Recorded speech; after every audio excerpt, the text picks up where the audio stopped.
قبلہ ذکی شاہ صاحب نے بڑے اچھے انداز میں آپ کو مستفیض فرمایا۔ تو اب بلائے ہوئے معزز مہمان استاد العلماء قبلہ علامہ مولانا حافظ محمد حیدر نقوی صاحبہ پر جو ہے سداد، میں ان سے دستبستہ ملتمس وہ تشریف لائیں اور معاہدہ حسنہ سے آپ کو مستفیض فرمائیں۔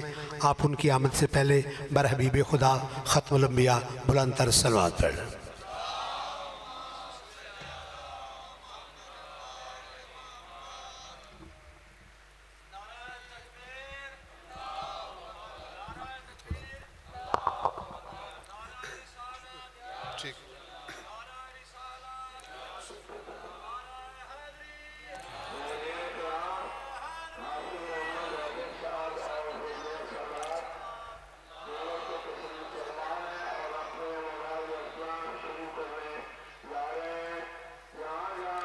صلوات پڑھے محمد و آل محمد۔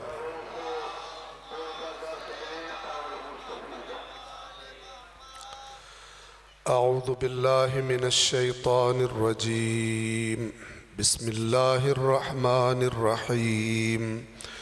الحمد للہ الذی نزل الفرقان علی عبدہ لیکون للعالمین نذیرا، والصلاة والسلام على نبيه وصفيه الذي أرسله شاهدا ومبشرا ونذيرا وداعيا إلى الله بإذنه وسراجا منيرا، وعلى أهل بيته الذين أذهب الله عنهم الرجس وطهرهم تطهيرا۔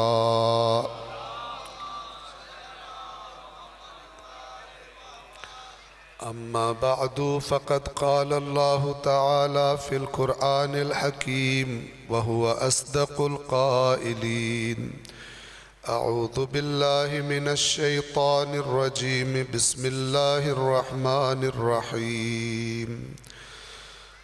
والذین اجتنبوا الطاغوت ان یعبدوها وانابوا الی اللہ لهم البشری فبشر عباد الذین یستمعون القول فیتبعون احسنہ،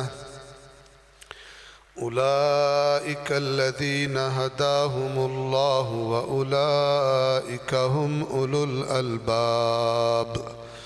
صدق اللہ العلی العظیم۔ صلوات پڑھیں محمد والے۔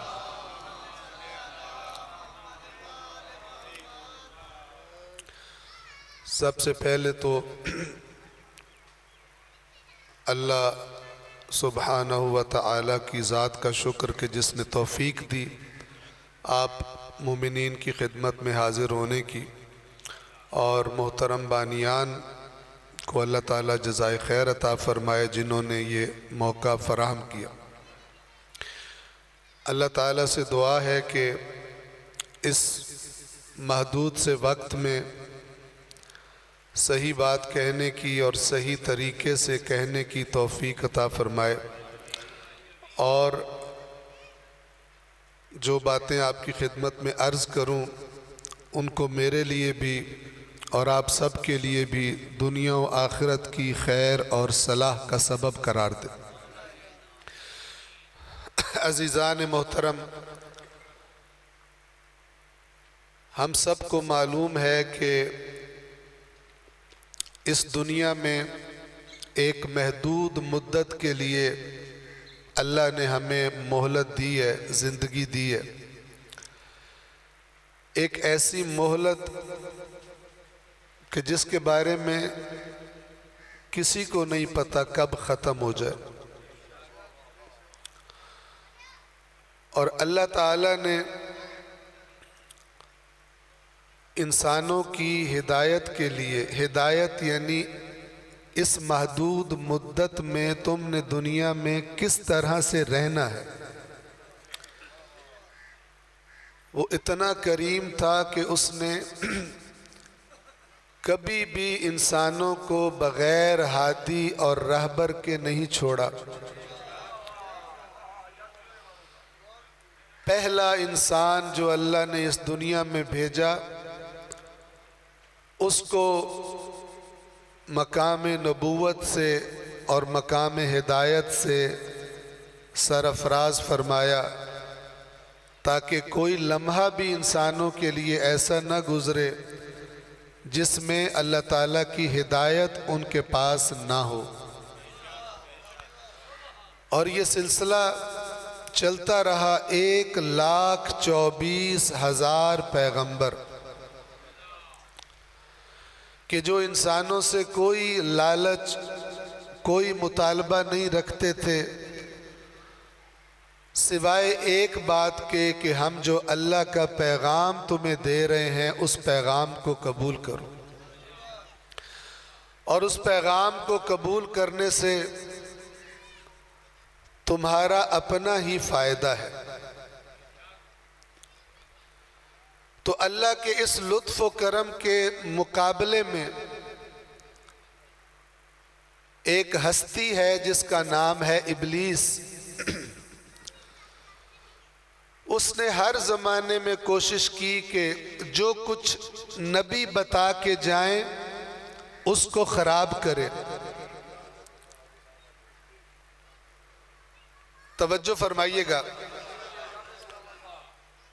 جب نبی آتا ہے تو کچھ لوگ اسے ماننے سے انکار کر دیتے ہیں، ہم ان میں سے نہیں ہیں۔ ہم ان میں سے ہیں کہ جو نبی پر ایمان رکھتے ہیں،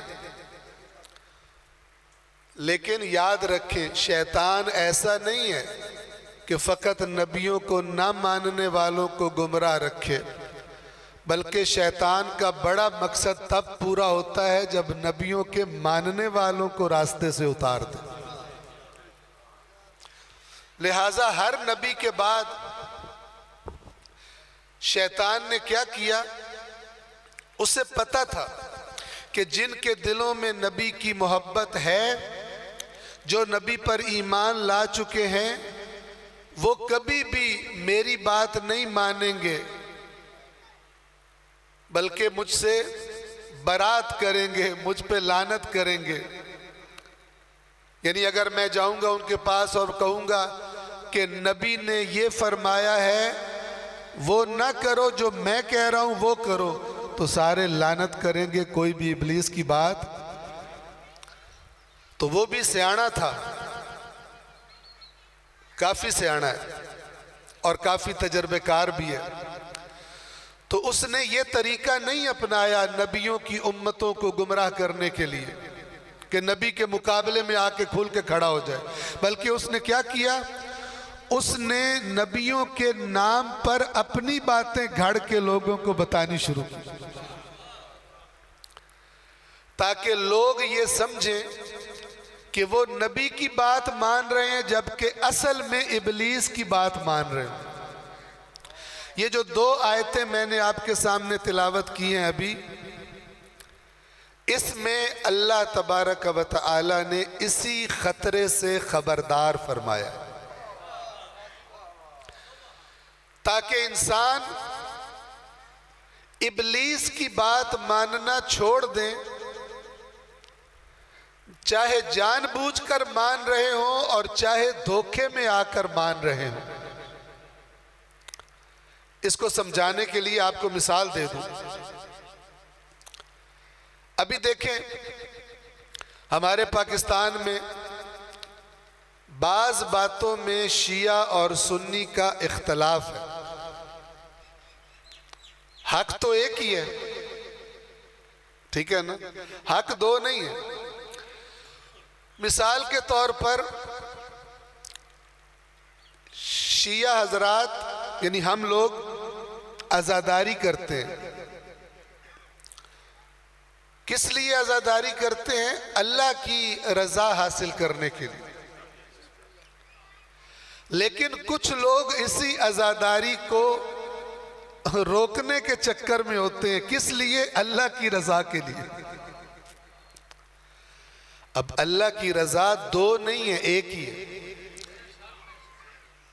تو دونوں میں سے ایک صحیح جا رہا ہے اور ایک سمجھ رہا ہے اللہ کی رضا ہے، لیکن اصل میں حضرت ابلیس کی رضا ہے۔ توجہ فرما رہے ہیں؟ کیونکہ حق ہمیشہ ایک ہوتا ہے، حق دو نہیں ہوتے۔ تو بس ممکن ہے کہ دو فریق آپس میں لڑ رہے ہوں اور دونوں کی نیت اللہ کی رضا کی ہو، لیکن اس کا مطلب یہ نہیں ہوتا کہ دونوں وہ کام بھی کر رہے ہیں جس میں اللہ کی رضا ہے۔ ہو سکتا ہے ایک فریق حق پر ہو اور دوسرا فریق سمجھ رہے ہیں میں حق پر ہوں، لیکن اصل میں ابلیس کے کہنے پر چل رہا ہے۔ اسی طرح آپ دیکھیں ابھی 12 ربیع الاول آئے گی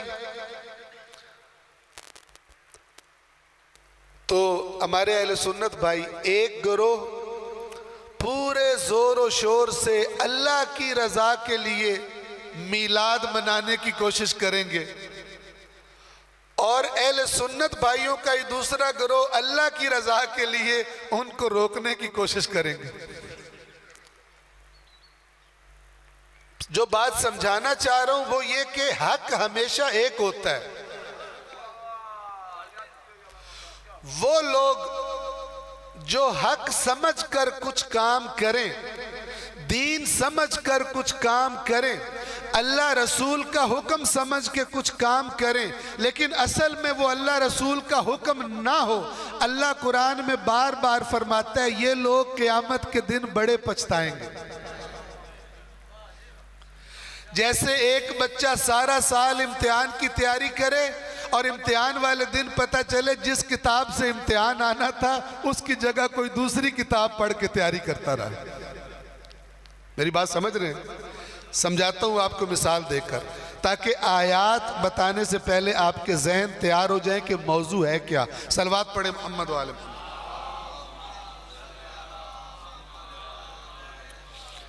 اللہ تعالیٰ فرماتا ہے قیامت کے دن کچھ لوگ اپنے اعمال کے، اپنے جو عمل انہوں نے کیے تھے دنیا میں، ان کے اعتبار سے سب سے زیادہ گھاٹے میں ہوں گے۔ قیامت کے دن ناکام لوگ دو طرح کے ہوں گے، پچھتانے والے دو طرح کے ہوں گے۔ ایک وہ جنہوں نے جان بوجھ کر اللہ کا حکم نہ مانا۔ توجہ فرما رہے ہیں؟ پتہ تھا یہ اللہ کا حکم ہے کہ کرنا ہے، نہیں کرتے تھے۔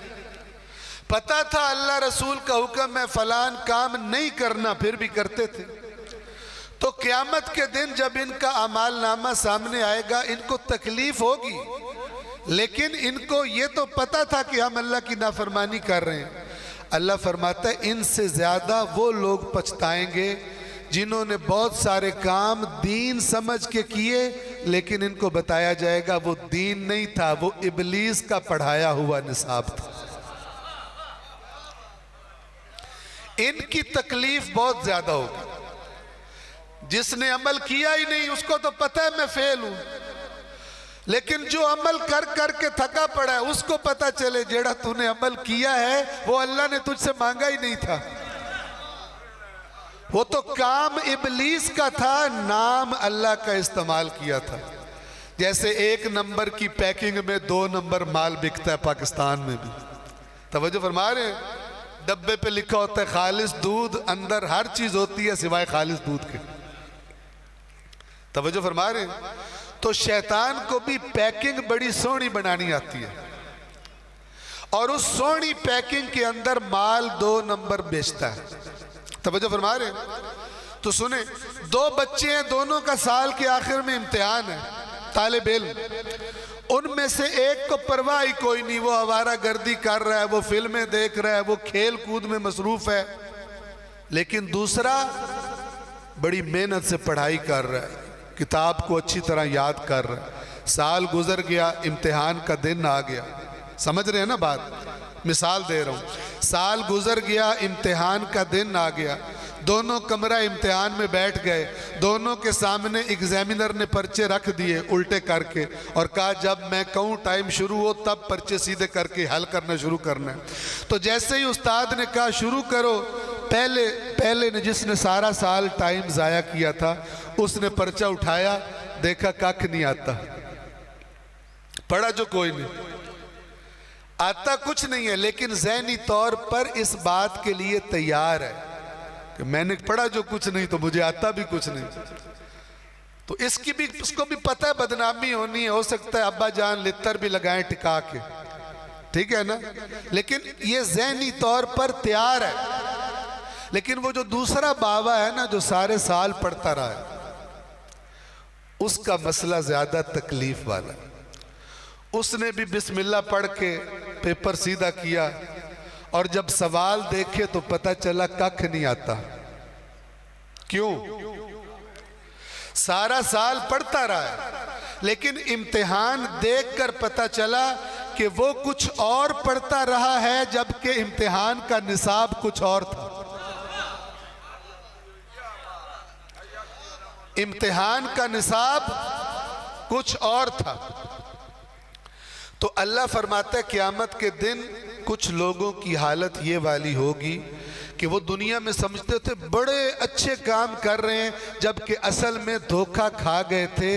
ابلیس کا بتایا ہوا کام اللہ کا کام سمجھ کر کرتے رہے. تو اللہ ان کے بارے میں کیا فرماتا ہے؟ اللہ فرماتا ہے کہ ان کی حالت کھلم کھلا نافرمانی کرنے والوں سے زیادہ بدتر ہوگی. ان کو تکلیف زیادہ ہوگی کہ اساں محنت بھی کیتی تے ہاتھ پلے کچھ بھی نہیں آیا. یہ کون لوگ ہیں؟ سادہ لفظوں میں کہوں تو یہ دین کے بارے میں غیر سنجیدہ لاپرواہ لوگ ہیں. جیڑی گال سنی سمجھے آئے گال ٹھیک ہے، جو بھی سنی تو سمجھا کہ مولوی صاحب فرما رہے ہیں ٹھیک ہی ہونی ہے، ذاکر صاحب فرما رہے ہیں ٹھیک ہی ہونی ہے. اللہ نے فرمایا کہ ہر بات جو تم سنو وہ ٹھیک نہیں ہوتی. یہ جتنے مسلمانوں میں اختلاف پیدا ہوئے، بڑے بڑے مسلک بن گئے، یہ اللہ رسول نے تو نہیں بنائے تھے، یہ بعد میں آنے والے عالموں نے ہی بنائے. تو اب اللہ نے قرآن میں ہماری رہنمائی فرمائی ہے، اپنے رسول سے فرمایا اے میرا رسول، ہدایت پر ہونے کی خوشخبری صرف ان کو سنا دو جو ہر سنی سنائی بات کو سچ سمجھ کر قبول نہیں کرتے. ہر سنی سنائی بات کو قبول نہیں کرتے، بلکہ سنتے ہیں غور سے ساری بات، لیکن پیچھے چلنے کے لیے بہترین بات کا انتخاب کرتے ہیں.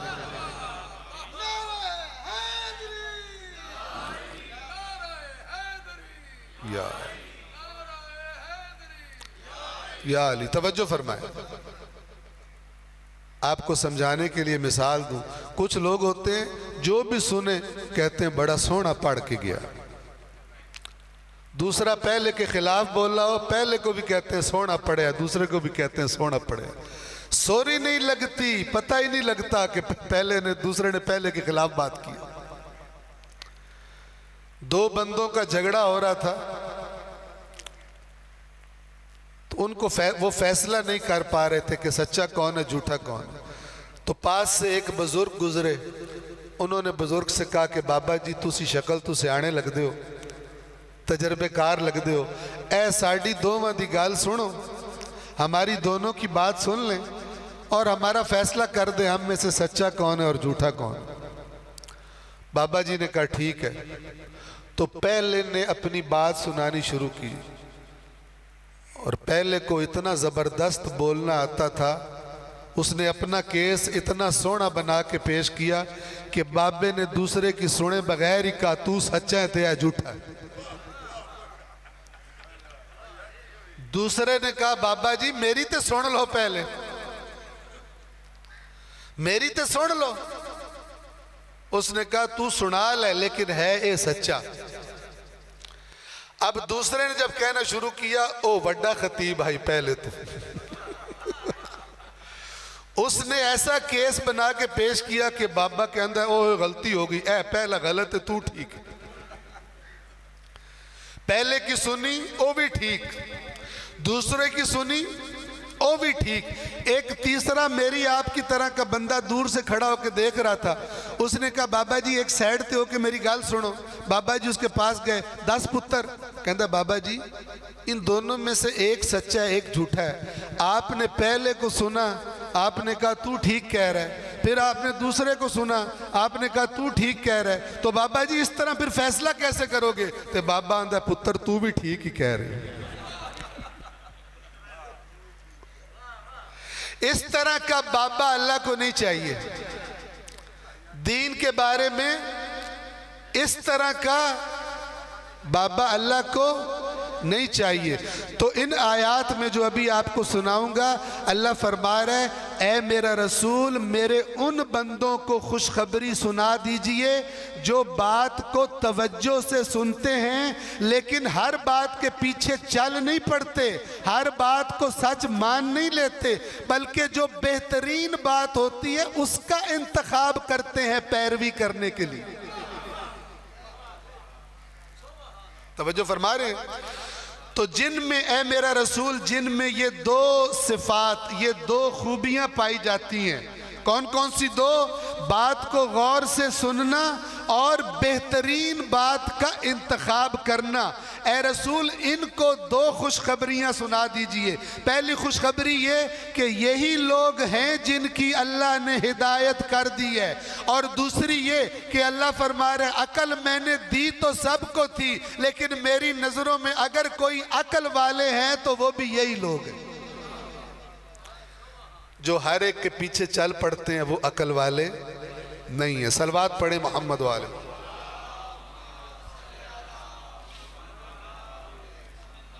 اب آپ کے ذہن کچھ تیار ہیں, اب آیات کو سنیے. بس ذہن میں رکھنا ہے 2 طرح کے لوگ ہوتے ہیں. ایک جان بوجھ کر اللہ کی نافرمانی کرتے ہیں, انہیں پتہ ہوتا ہے نافرمانی ہے, انہیں پتہ ہوتا ہے دین کے خلاف کام کر رہے ہیں. ابھی ہمارا موضوع یہ لوگ نہیں ہے, ہمارا موضوع وہ لوگ ہیں کہ جو دین سمجھ کے وہ کام کرتے ہیں جو دین نہیں ہوتا. اب سنیے غور سے. سورت کا نام ہے زمر, زے میم رے. زمر کہتے ہیں گروہوں کو, گروپس کو.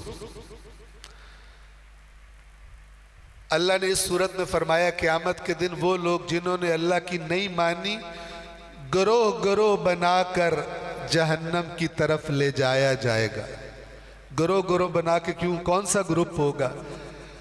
وہ گروپ جو دنیا میں مل کے اللہ کی نافرمانیاں کرتے تھے. تو اللہ کہے گا ہن ایتھے بھی اکٹھے رہو تے ایک دوجے تے لانتا کرو بیک بیک کے کہ تو مینوں گمراہ کیتا تے تو مینوں گمراہ کیتا. تو مینوں کیا سی یار تیری بھی کوئی زندگی ہے, اے ایک گھٹ بھر کے ویک شراب دا کتنا مزہ ہوندا, میں پیندہ کوئی نہ سا, تو میرا بیڑا غرق کیتا. تو اللہ فرمائے گا کٹھے رہو تاکہ جب تمہیں تکلیف ہو تو پھر اس پہ لعنت کرو جس تمہارے ساتھی اور بیلی نے تمہیں گمراہ کیا تھا. اور اسی طرح جنتیوں کو بھی گروہ گروہ بنا کر لے جایا جائے گا تاکہ وہ ایک دوسرے سے باتیں کریں اور کہیں کہ شکر ہے کہ فلان موقع پہ اللہ کی نافرمانی نہیں کی تھی, حرام اپنی طرف بلا رہا تھا لیکن ہم نے حلال پہ صبر کیا, آج اللہ نے ہمیں اس کا اجر دیا. تو گروہ گروہ بنانے کا یہ فلسفہ ہے. بہرحال ابھی ہمارا موضوع وہ نہیں ہے, یہ بڑی لمبی چوڑی سورت ہے, سورت الزمر. ابھی تو آیت نمبر 17 اور 18 میں نے شروع میں جو آپ کے سامنے تلاوت کی ان کا معنی بتانے لگا ہوں. توجہ سے سننا, اللہ کا کلام ہے. فرمایا والذین اجتنبوا الطاغوت ان یعبدوها وانابوا الی اللہ. اور وہ لوگ جنہوں نے طاغوت کی بندگی سے اجتناب کیا. 3 لفظ ہیں, ایک ہے اجتناب, ایک ہے طاغوت اور ایک ہے بندگی. ان کا معنی سمجھ لیں. طاغوت کسے کہتے ہیں؟ ہر وہ چیز جو اللہ کی نافرمانی کا ہم سے تقاضا کرے, چاہے وہ ابلیس ہو تو چاہے وہ اپنا پیارا بیلی ہو, چاہے وہ بیگم صاحبہ ہو اور چاہے وہ شوہر نامدار ہو, چاہے اولاد کی محبت ہو, جو چیز بھی انسان سے کہے اللہ کی نافرمانی کر تو میں راضی ہوں گا، اس کو عربی زبان میں، اس کو قرآن کی زبان میں طاغوت کہتے ہیں۔ طاغوت بڑے بڑے بھی ہوتے ہیں اور طاغوت ہماری زندگیوں میں چھوٹے چھوٹے بھی ہوتے ہیں۔ یار بیلی، بیگم صاحبہ کہہ رہی ہے میاں سے، فلانے نے اپنی بیوی کو سونے کا ہار دیا ہے، میری ناک کاٹی گئی ہے، ہن تو بھاویں رشوت کھا تے بھاویں چوری کر، مجھے ہار لا کے دے، میرا گزارا نہیں ہوتا۔ تو یہ سونی پیاری بیگم بھی طاغوت ہے۔ توجہ فرما رہے ہیں؟ کیونکہ یہ آپ سے اللہ کی نافرمانی کا تقاضا کر رہی ہے۔ اور جو بھی ہو، اللہ نے قرآن میں فرمایا اس طرح کے بیگم بچوں کے لیے، یا ایہا الذین آمنو، سورہ تغابن ہے یہ، یا ایہا الذین آمنو، اے وہ لوگو جو ایمان لائے ہو، ان من ازواجکم و اولادکم عدوا لکم فاحذروہم، تمہارے ازواج میں اور تمہاری اولاد میں تمہارے دشمن بھی ہیں، ان سے بچ کے رہو۔ کیا مطلب؟ اگر یہ اللہ کی نافرمانی والے مطالبے کریں تم سے تو یہ تمہارے دشمن ہیں، ان کی محبت میں خدا کو بھول جاؤ۔ اور یہ سن لیں، ازواج جمع ہے زوج کی، اور زوج عربی میں میاں کے لیے بیوی اور بیوی کے لیے میاں، دونوں کے لیے استعمال ہوتا ہے۔ ٹھیک ہے نا؟ ہو سکتا ہے میاں اللہ کا نافرمان ہو بیوی کا دشمن، بیوی اللہ کی نافرمان ہو میاں کی۔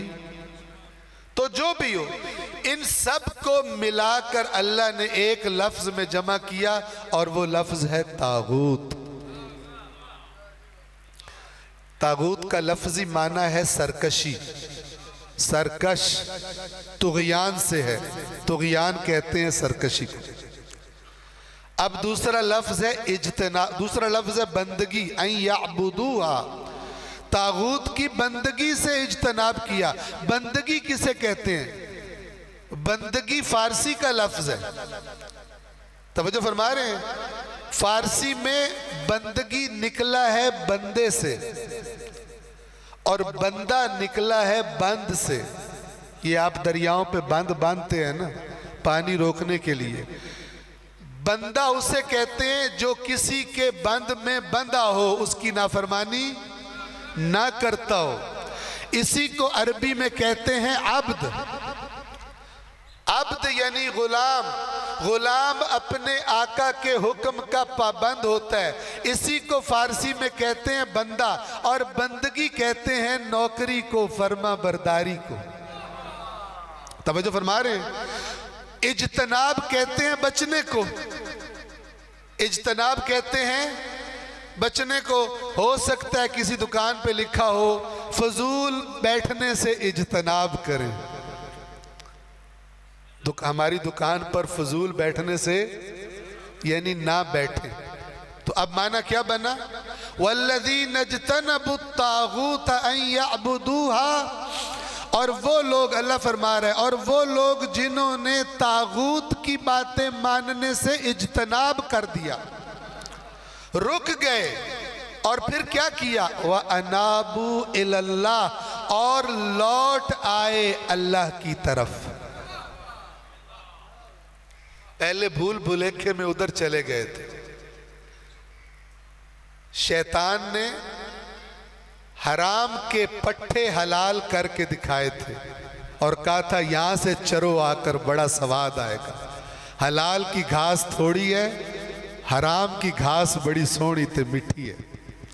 تو یہ چرنے اپنے مالک کو چھوڑ کر حرام چرنے شیطان کے کہنے پر ادھر چلے گئے تھے، کیونکہ سواد زیادہ آ رہا تھا، ادھر پٹھے زیادہ تھے۔ اب کوئی بات ہوئی کہ انہوں نے شیطان کو چھوڑ کر اللہ کی طرف لوٹنے کا فیصلہ کیا،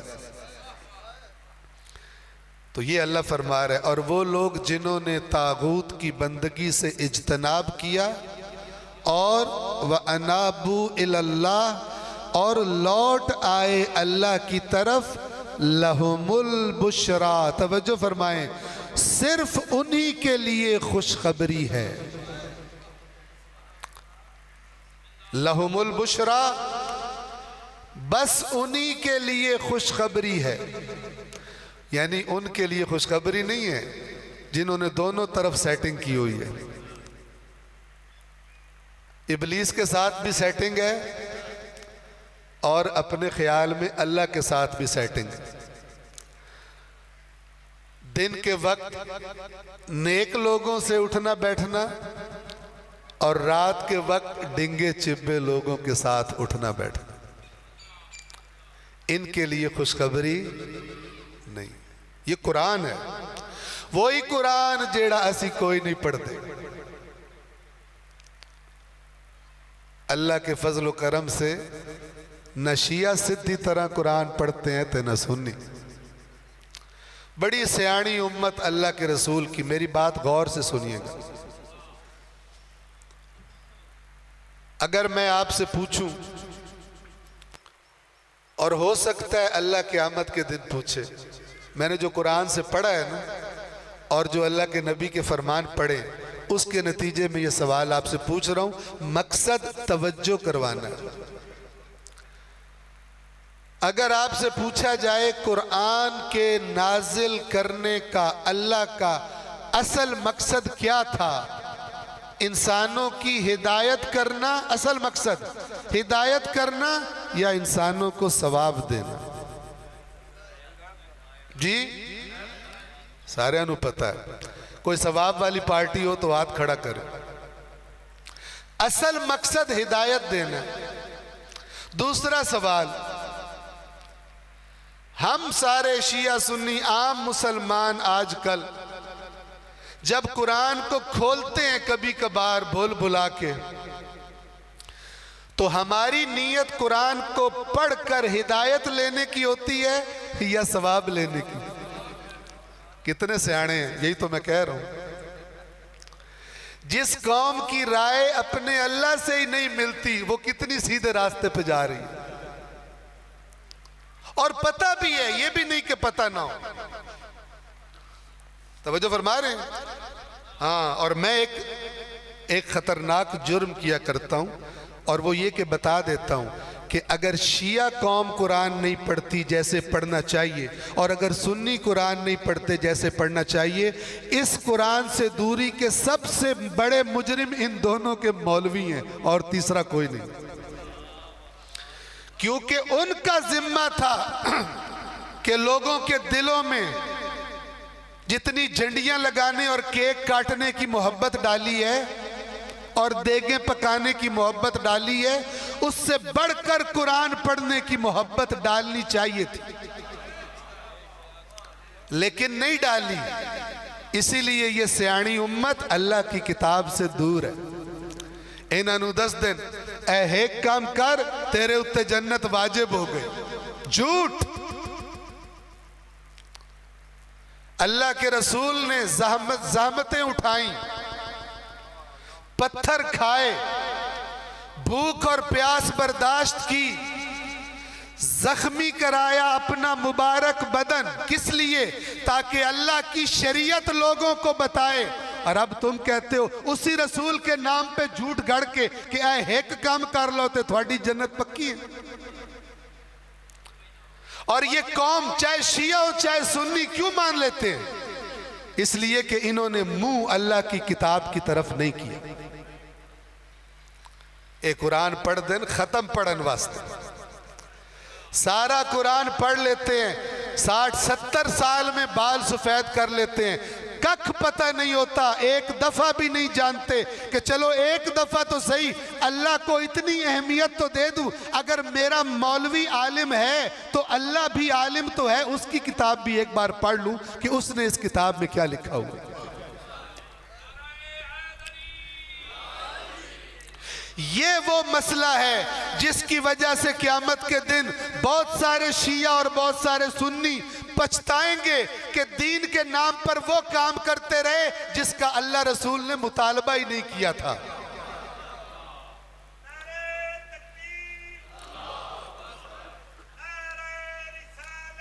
یا رسول اللہ، یا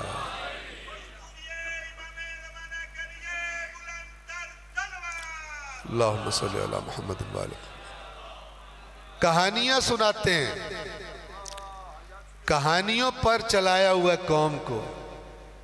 ذرا توجہ کرو، ایک کہانی سناتا ہوں، وقت کم ہے، ایک کہانی سناتا ہوں جو آج کل کی منڈی میں بکنے والی کہانی ہے، اور اس کے ساتھ ایک کہانی سناتا ہوں اللہ کی کتاب سے، تاکہ فرق پتہ چلے جھوٹ کا اور سچ کا. تو ایک پیر صاحب اپنے مریدوں کو پٹانے کے لیے، خاص طور پہ وہ مرید جو اللہ کی نافرمانیاں ٹکا کے کرتے ہیں، رشوتیں کھاتے ہیں، حق مار لیتے ہیں لوگوں کے، لیکن جنت میں گھسنے کے بھی بڑے شوقین ہیں، اس قسم کے لوگوں کو پٹانے کے لیے اور ان کی جیبوں سے چندے نکلوانے کے لیے کیسی سٹوریاں سناتے ہیں. توجہ فرمائیں. تو ایک صاحب تقریر فرما رہے تھے اور کہہ رہے تھے اے جن دی قبر تے تسی آ کے بیٹھے ہو نا، اے بڑا پہنچے ہویا سی. ایک دن اے اپنے مریداں دے نال جا رہے سی، قبرستان تو گزرے، ایک قبر تے ٹھہر گئے. مریداں پوچھیا جناب ایتھے کیوں ٹھہرے ہو؟ فرمایا اے میرے مرید دی قبر ہے. اس پہ واہ نہیں کیجئے گا، یہ میں جھوٹ بول رہا ہوں. یعنی میں جھوٹ نہیں بول رہا، جس نے جھوٹ بولا ہے اس کی بات سنا رہا ہوں کہ کتنا فرق ہے اللہ کے قرآن میں اور ان جھوٹوں کی جھوٹی کہانیوں میں. صرف فرق سمجھانے کے لیے. تو کہتے ہیں مریدوں کو اس قبر میں، یہ میرے مرید کی قبر ہے، اے مر گیا. تو مریدوں نے، ساتھ والے مریدوں نے پوچھا پیر جی آپ کھڑے کیوں ہو گئے اس قبر پر؟ پیر صاحب نے فرمایا میرے مرید کو فرشتے عذاب دے رہے ہیں، میں نے اس کو چھڑوانا ہے. ہاں ہون جیڑے بیٹھے ہوئے بندے نا جو بیٹھ کے سن رہے ہیں، وہ کہتے ہیں میں اس پیر نو مننا ہے تاکہ مینوں بھی قبر چھڑواوے، کیونکہ میں 2 نمبری تے چھڑنی کوئی نہیں، پیر دی ضرورت پاؤں لاون واسطے. ٹھیک ہے نا؟ تو اب جناب انہوں نے مریدوں سے کہا پیچھے ہٹ کے بیٹھ جاؤ، میں ذرا فرشتوں سے 2 ہاتھ کر لوں. ہاں ایک نا مومنوں کو فرشتوں سے لڑائی کروانے میں بڑا مزہ آتا ہے. ہاں جی میں فرشتے نہ ہو گئے، کوئی نعوذ باللہ گنڈے ہو گئے جی نہ تو مرید چھڑانا. حالانکہ اللہ فرماتے ہیں فرشتے کوئی کام میرے حکم کے بغیر نہیں کرتے، اور جو اللہ کا بندہ ہے چاہے نبی ہو چاہے حقیقی ولی ہو، وہ کبھی بھی فرشتوں کے کام میں رکاوٹ نہیں ڈالتا. یہ ٹھوکڑیاں بعد میں جھوٹی گھڑی ہوئی ہیں جس کی وجہ سے اللہ کی کتاب نہ پڑھنے والے عوام کو الو بنایا جاتا ہے. ٹھیک ہے؟ تو جناب وہ قبر پہ بیٹھے رہے. انہوں نے بعد میں مریدوں کو کہا، تھوڑی دیر بعد قبر سے اٹھ کے آئے، مریدہ پوچھا جناب تسا اپنا مرید چھڑا دیتا؟ انہوں نے کہا چھڑا دیتا. کیسے چھڑوایا؟ انہوں نے کہا میں نے قبر پہ منہ رکھا اور میں نے فرشتوں سے کہا تھانوں نہیں پتا میرا مرید ہے؟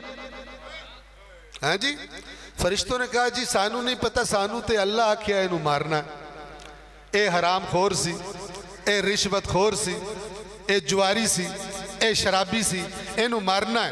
جیڑا کچھ بھی سی ہے تے میرا مرید. کتنا پیر اچھا لگے گا، بے ایمانوں کا سفارشی، حرام خوروں کا سفارشی، پیارا تو لگے گا.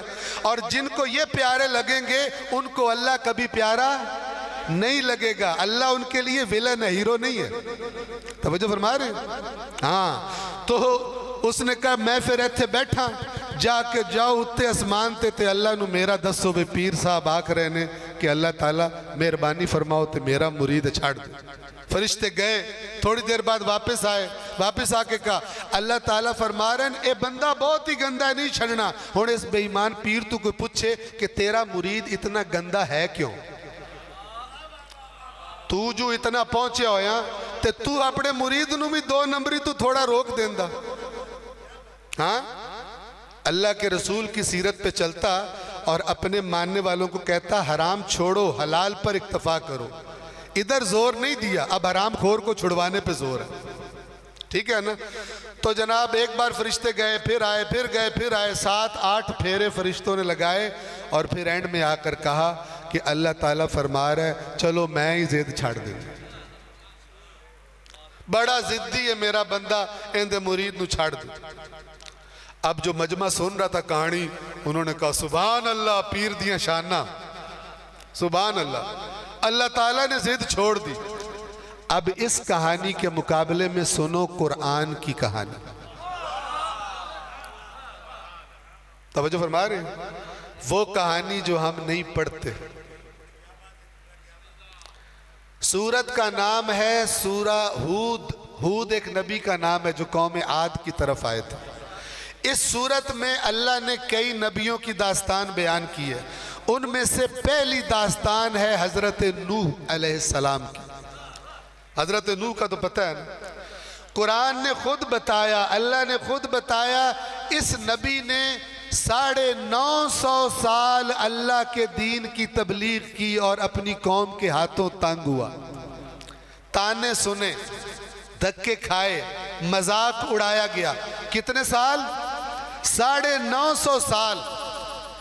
پھر اللہ نے فرمایا اب کشتی بنا، اب جتنے ایمان لانے والے تھے لا چکے، اب کوئی ایمان نہیں لائے گا، اب کشتی بنا۔ حضرت نوح نے کشتی بنائی، اللہ کے عذاب کا وعدے کا وقت آ گیا، زمین سے بھی پانی ابل پڑا، آسمان سے بھی پانی برس پڑا، جل تھل ایک ہوئے، کشتی پانی میں تیرنے لگی، بندے غرق ہونے لگے۔ اچانک حضرت نوح نے دیکھا کہ میرا سگا بیٹا کشتی میں سوار نہیں ہوا۔ ہن سنو پیر دی گل، یہ اصلی پیر ہے، صاحب شریعت نبی ہے، سارے پیر وارے اس کی جتی پہ، جس کا نام نوح علیہ السلام ہے۔ توجہ فرما رہے ہیں؟ حضرت نوح نے دیکھا میرا بیٹا نیچے کھڑا ہے، بیٹے سے فرمایا یا بنی ارکب معنا، اے میرے بیٹے ہمارے ساتھ کشتی میں آ جا۔ بیٹا ڈھیر سے آنا تھا، اس نے کہا میں پہاڑ پہ چڑھ جاؤں گا، میں نے کشتی پہ نہیں آنا۔ ابھی باپ بیٹے میں گفتگو ہو رہی تھی کہ ایک لہر اٹھی اور باپ کی نظروں کے سامنے بیٹا غرق ہونے لگا۔ حضرت نوح نے اپنے رب کو پکارا۔ سننا غور سے، پیر کی ضد سنو اور حضرت نوح کا اللہ سے کلام کا ادب دیکھو۔ قرآن کہتا ہے نوح نے فرمایا ربی، اے میرے رب، یہ میرا بیٹا میرے اہل بیت میں سے ہے، میرے گھر والوں میں سے ہے، یہ بھی نہیں کہا ڈائریکٹ کہ اس کو غرق ہونے سے بچا لے۔ ادب دیکھیں نبی کا، فرمایا میرا بیٹا میرے اہل بیت میں سے ہے، وَإِنَّ وَعْدَكَ الْحَقِّ، اور پروردگار تیرا وعدہ بے شک برحق ہے، وَأَنْتَ أَحْكَمُ الْحَاكِمِينَ، اور تو ہی بہترین فیصلے کرنے والا ہے۔ اگر کسی نے اصلی پیر پڑھا ہو قرآن سے تو کبھی بھی پیروں کے نام پہ یہ جھوٹے فراڈ قبول نہیں کرے گا۔ آگے سنو، یہ درخواست کی، اللہ نے کیا جواب دیا، سننا غور سے۔ اللہ نے فرمایا قال یا نوح، اللہ نے فرمایا اے نوح، پہلی بات تو یہ ہے انہو لیس من اہلک، یہ تیرے اہل بیت میں سے ہے ہی نہیں۔ کیوں؟ انہو عمل غیر صالح، اس کے اعمال برے تھے۔ ایتھے پیر صاحب زد کر رہے ہیں جیڑا بھی گندہ ہے تو میرا مرید، اینو چھاڑ دیو۔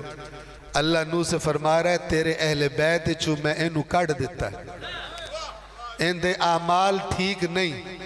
جیڑا پیغام تو لے کے آیا تیرے پتر نہ مننے تے او بھی فارغ، تجھے کوئی دعا نہ مننے تے او بھی۔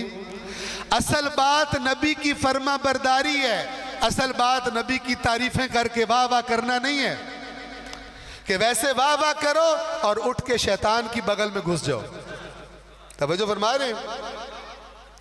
فرمایا اس کا عمل برا ہے۔ یہاں پہ اللہ تعالیٰ نے بس نہیں کی، توجہ فرمائے، فرمایا فَلَا تَسْأَلْنِ مَا لَيْسَ لَكَ بِهِ عِلْم، اور نوح جس بات کا تجھے پتہ نہیں اس کا مجھ سے سوال مت کر۔ توجہ فرما رہے ہیں؟ انی اعظک ان تکون من الجاہلین، میں اللہ تجھے نصیحت کر رہا ہوں جاہلوں میں سے نہ ہو جانا۔ یہ قرآن ہے، کسی کی گھڑی ہوئی بات نہیں ہے۔ کاش یہ ہمارے شیعہ سنی بھائی اللہ کی کتاب سے بھی اسلام کو چکھ لیتے ذائقہ کیسا ہے، تاکہ ڈبے کے دودھ کو اصلی دودھ نہ سمجھتے۔ توجہ فرما رہے ہیں؟ اب جب اللہ نے یہ فرمایا تو حضرت نوح کو پتر بھول گیا، اپنی پڑ گئی۔ کہا پروردگار، قال رب انی اعوذ بک ان اسألک ما لیس لی بہ علم، پروردگار تیری پناہ مانگتا ہوں کہ میں تجھ سے وہ سوال کروں جس کا مجھے پتہ نہیں۔ وَإِن لَمْ تَغْفِرْ لِي وَتَرْحَمْنِي لَأَكُمْ مِنَ الْخَاسِرِينَ، اور یہ جو مجھ سے غلطی ہو گئی ہے، اگر تو نے میری مغفرت نہ کی اور مجھ پر رحم نہ کیا تو میں خسارہ اٹھانے والوں میں سے ہو جاؤں گا۔ ہون ذرا دسو آپ ہی پیر دا مرید چھڑانیاں تے حضرت نوح دے پتر دے بارے چ گل کرنا، خود کمپیریزن کرو۔ پیر کی بات کتنی جھوٹی ہے جو گھڑ کے سنائی جاتی ہے، اور قرآن کریم کی بات کتنی سچی ہے۔ اگر اس طرح کے مریدوں میں کوئی ایک بھی بیٹھا ہو جس نے حضرت نوح کی داستان پڑھی ہے تو کم از کم سوچے گا تو صحیح، حضرت نوح دا درجہ اونچا ہے یا اس پیر دا درجہ اونچا ہے۔ لیکن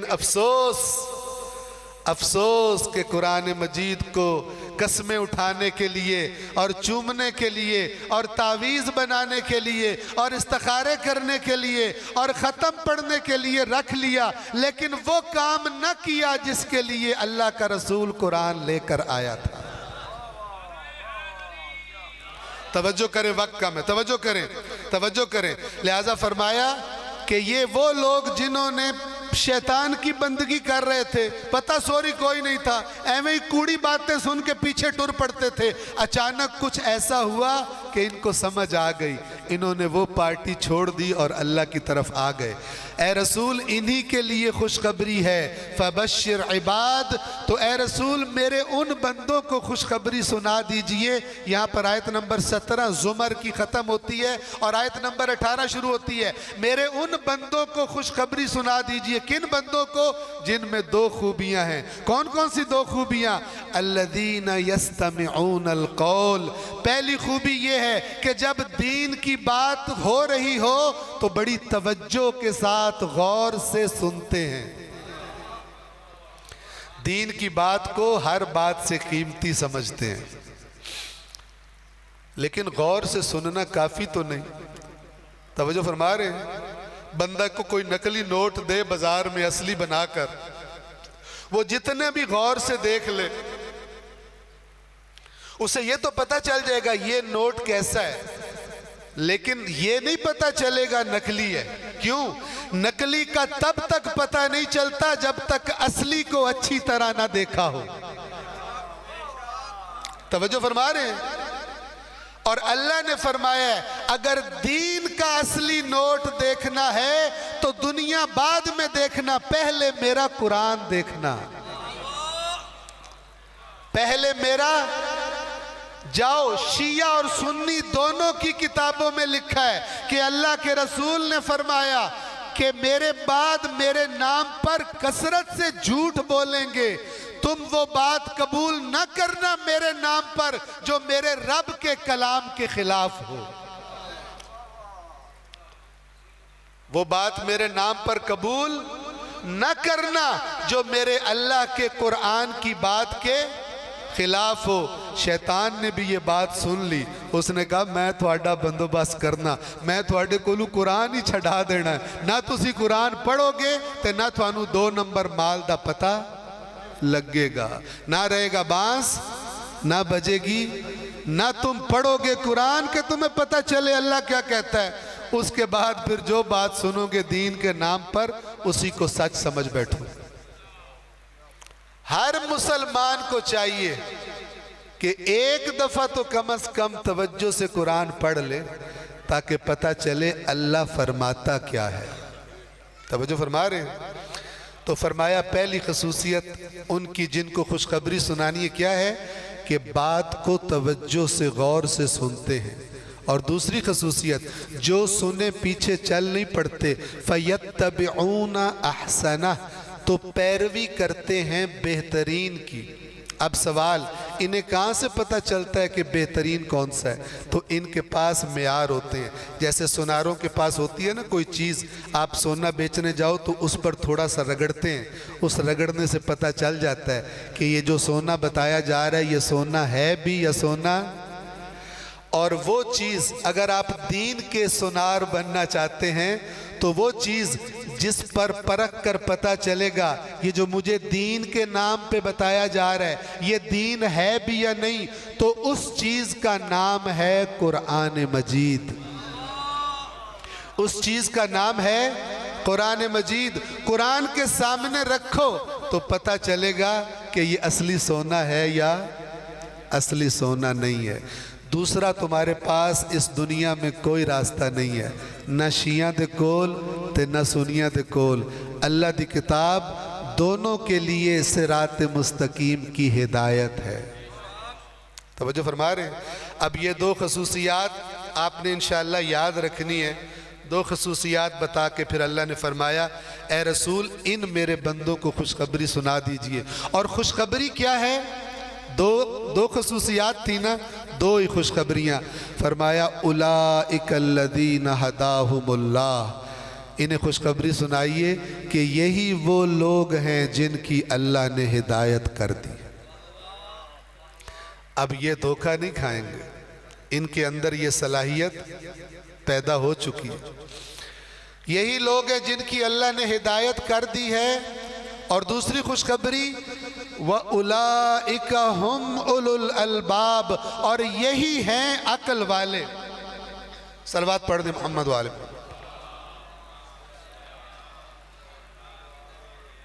بس دو میڈل اللہ نے ان کو پہنائے، ایک کہ انہی کی ہدایت کی ہے اللہ نے، اور دو عقل والے بھی یہی ہیں۔ عقل دی اللہ نے سب کو ہے، کیوں فرما رہا ہے عقل والے یہی ہیں؟ یہ کبھی کبھی ہم بھی اپنی زندگی میں کہتے ہیں، ہم کسی بندے کو کوئی کام سمجھائیں نا کہ یار اے کام انج کرنا، اور تھوڑی دیر بعد دیکھیں کہ وہ اس طرح نہیں کر رہا تو ہم اسے کہتے ہیں اور تیرے وچ عقل کوئی نہیں۔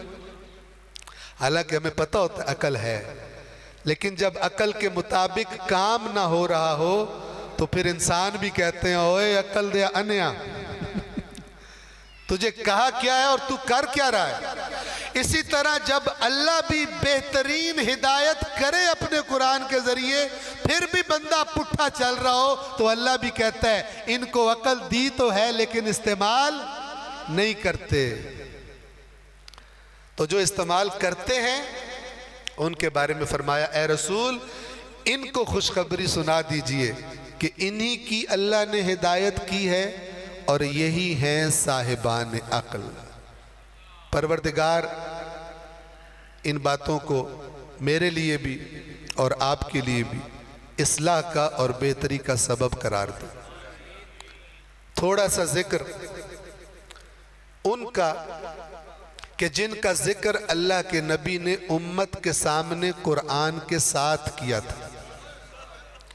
فرمایا تھا میں تمہارے درمیان دو قیمتی چیزیں چھوڑ کے جا رہا ہوں، ایک قرآن اور ایک میری اطرت میرے اہل بیت۔ آپ ذرا غور کرنا امت نے دونوں کے ساتھ کوئی اچھا سلوک نہیں کیا۔ قرآن جس لیے آیا تھا وہ کام قرآن کے ساتھ نہ کیا، اور اہل بیت کے بارے میں اپنے نبی کی نصیحت کو اپنے پاؤں کے تلے رون دیا۔